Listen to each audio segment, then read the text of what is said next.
spending was kind of bouncing back in March on debit cards. What do you think was driving that consumer behavior in the first quarter? Yeah, I think, realistically, the first quarter was a combination of challenges and then resilience at the same time by the consumers. Ultimately, there was the start of the year where I think they cut back on certain things like subscriptions, for example. Maybe it's related to New Year's resolutions. Then also in the first quarter, we start to see the tailwind of tax refunds coming through. And by and large, those were higher this year.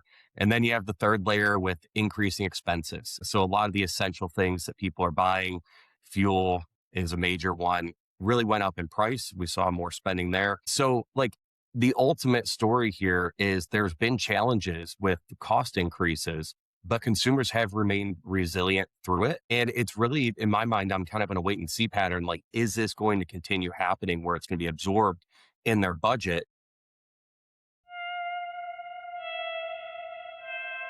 One of the things that I thought was most fascinating from this debit spend index was that card on file debit transactions made up 24% of all debit spending. This was something historically you didn't want to put your debit card on some kind of computer, saving it on file. Would you say that consumers are becoming more comfortable using debit for online purchases these days? Yeah, overall they are just being more comfortable with, card on file across the board. And I think this is a balancing act for me as a financial planner. On one hand, storing the card on file just allows you to spend easier, which is amazing. But on the other hand, it can also lead to higher spending. So I think as more people get comfortable with it, they're just adopting it with both credit cards and debit cards just to make their financial lives a little bit easier.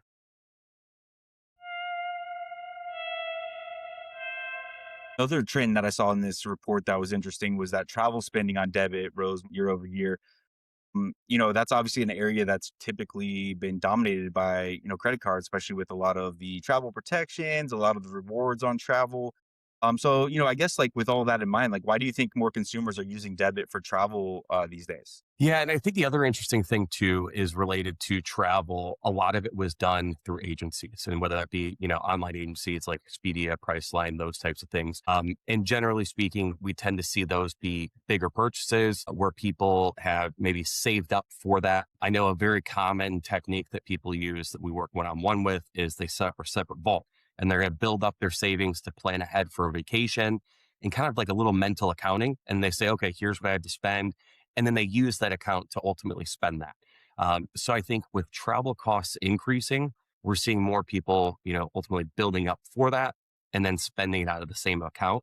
And whether that's going to be a little bit easier than using a card and then paying it off, that's going to be probably the most logical explanation for why people are using a debit card for higher spending items as opposed to a credit card.